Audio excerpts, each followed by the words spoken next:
Hello, I'm Jane Gogodas and welcome to this edition of Beyond the Headlines. Coming up, from child brides to students, we hear how vigilantism by communities in Machinga is helping girls leave marriages and return to school. I have just been readmitted into school and I'm really finding it hard to catch up with my academic work, as I have to spend much of my time to breastfeed my 5-month-old child. I'm really finding it hard to remember academic stuff. We also hear of how Theatre for Development is changing people's lives. And in the arts, we meet a young man who is determined to keep his father's legacy alive. I want to pass.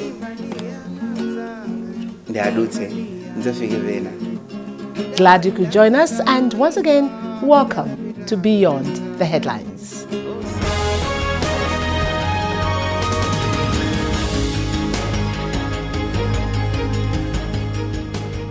Now, in most rural poor communities in Malawi, a girl child is forced into early marriage to emancipate the family from poverty.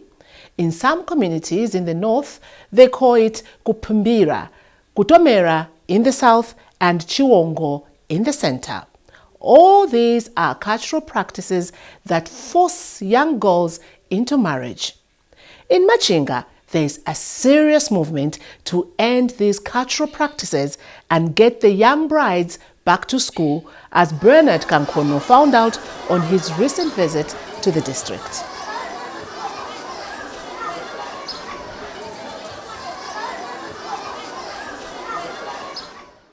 In Machinga, many young girls are forced to drop out of school and get married at a very young age.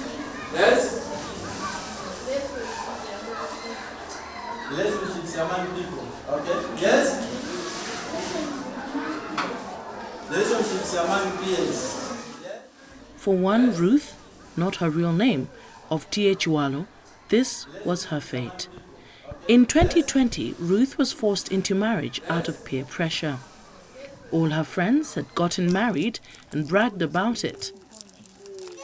At the time, Ruth was only 14 years old and in Standard 5.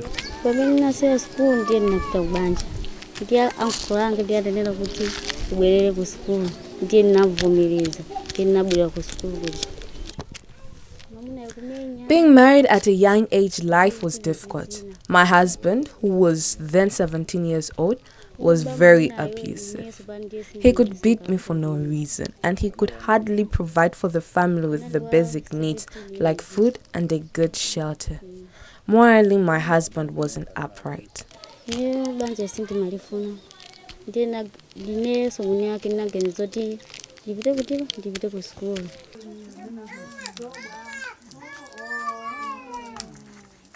While Ruth was lured by her friends, many others get into marriage for different reasons. In an area where poverty is rampant, many see marriage as a way out of poverty. Many, as young as 13 years old, are given as brides to those perceived as well-off by village standards by their poor parents, and many of these girls have no choice but to accept. 42% of Malawian children are forced into marriage, making Malawi the 4th highest in East and Southern Africa. A year was long enough for Ruth to realize that her friends had fooled her. She was bold enough to leave her marriage and is now back in class, pursuing her dreams of becoming a nurse. Very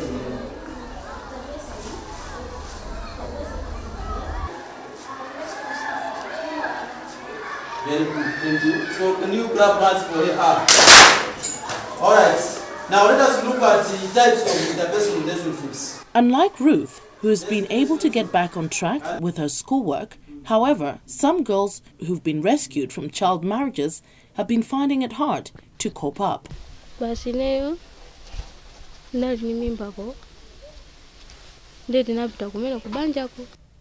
was impregnated back then by my boyfriend, and I was forced to get married to him. At that time, I was only 15 years old and in Standard 4. For a year, I was married and my education was disrupted, causing me to fall behind in my studies. I have just been readmitted into school and I'm really finding it hard to catch up with my academic work, as I have to spend much of my time to breastfeed my 5-month-old child. I'm really finding it hard to remember academic stuff.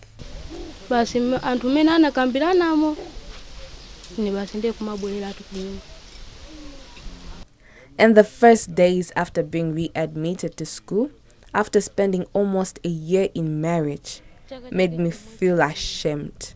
I could hear people discussing about my return from marriage. My friends and teachers have been very supportive, making sure that I'm on trail with my schoolwork. Currently, I'm working hard to get good results, and I'm advocating for ending child marriages. Unlike Ruth, who has been able to get back on track with her schoolwork, however, some girls who've been rescued from child marriages have been finding it hard to cope up. According to Group Village Headman Jumwaza of Chihuahua, who has been championing the campaign to end child marriages in the area and beyond, over 60 girls have been rescued from child marriages since 2020.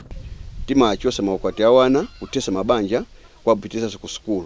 Komanso kwalimbikisa naso kutazibira ku school. Komanso tima aenda mizi mose kulimbikisa na kutazipita ku school. At first, it was really difficult to track down child marriages. But with the coming in of intentions like Break Free projects, we have been able to form committees which are in the forefront advocating on ending child marriages. Currently, the committee has 12 traditional leaders, and we have put in place bylaws which are imposing stiffer punishments to the parents who allow their girls to get married at a young age. Currently, I have been able to take away 3 farms for parents who tolerated their school-going girls into marriage. Statistics show that Malawi has the 4th highest child marriage rate in East and Southern Africa, with 42% of girls getting married before the age of 18, with 9% of them getting married before the age of 15.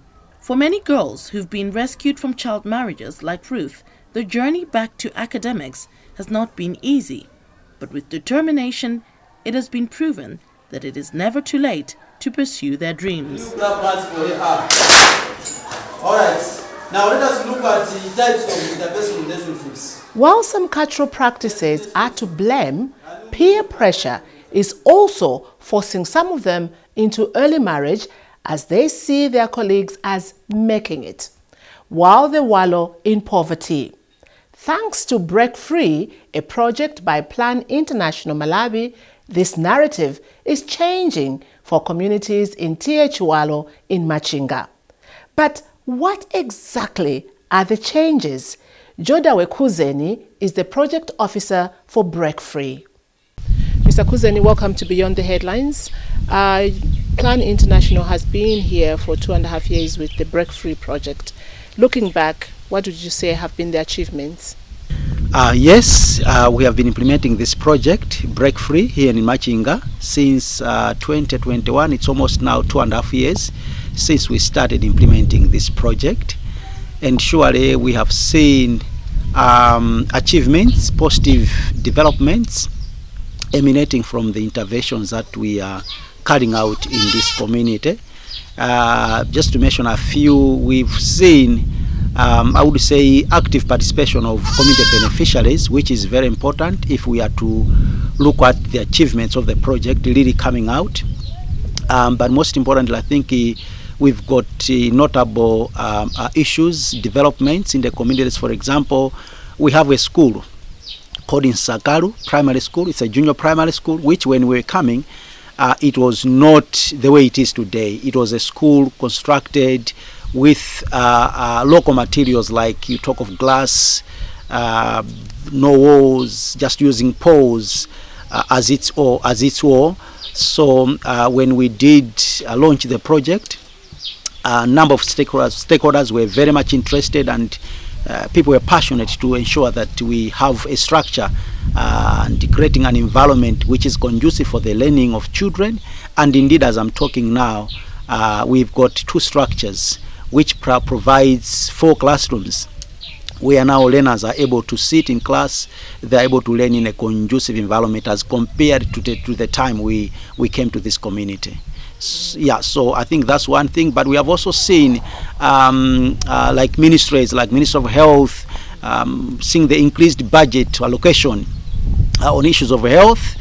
Even in terms of education, we have also noted the same kind of changes. Even in terms of at that higher level, we've seen that response from the ministry, even other stakeholders, to ensure that issues of the law should be considered. Because one thing that we also saw was that yes, we do have beautiful pieces of legislation in the country, but one thing which is challenge is that these laws are just on a higher level. They have not been trickled down to the masses, whereby young people, people on the ground, should be able to understand what these laws are talking about, and so that if they are to demand services from the government and other stakeholders, they should do so based on their understanding. So that's one of the things that the project is trying to ensure, that we collaborate with government, that we should consider translating these particular laws into languages where people would be able to understand and even use them.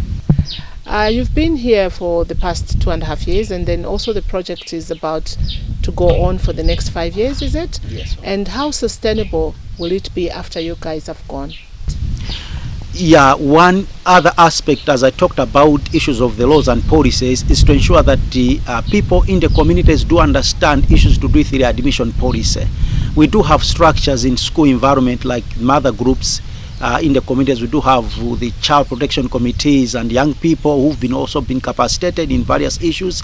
So we believe that with this kind of knowledge and skills people have actually acquired from various interventions, they should be able to now to work in a collaborative manner, and that they will be able now to push, they understand what the policy says, and through that we believe that this knowledge and skills, they will be able now to ensure that they actively participate in sustaining the interventions. But we have also worked seriously with the government at this level, and these are key players ensuring that they provide support in terms of sustaining the interventions within the school environment in the health sector. If you talk about increased allocation of funds in the health sector, obviously that will continue, and the access to health services by the young people and even the general public will obviously increase because of that kind of allocation.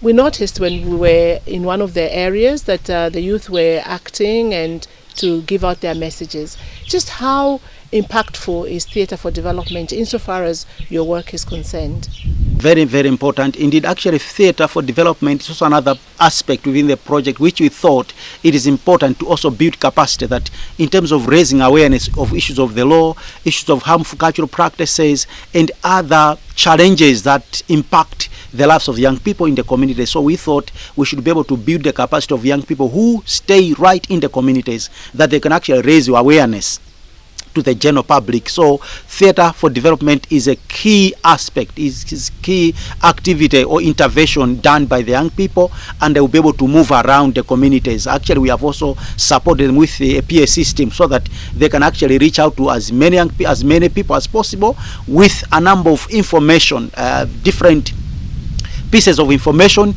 on the issues which I've talked about, issues of cultural practices, issues of beliefs that they do have in the communities, so that day in and day out they should begin to experience changes and transformation of some of these harmful cultural practices. So it is through this particular young people who do conduct awarenesses, but through the Theatre for Development aspect, yes. Change is very hard to measure and maybe to see that this is what exactly has happened in the area.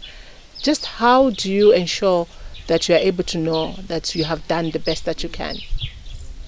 Not only to us, but in the project we do also have people who can validate our interventions. For example, we do bring people on board from the ministry and even from the community who also tells us whether we are indeed making positive strides in the project. And indeed what we can see is that the project is making a positive strides. We are very much happy with what we have seen for the past 2.5 years.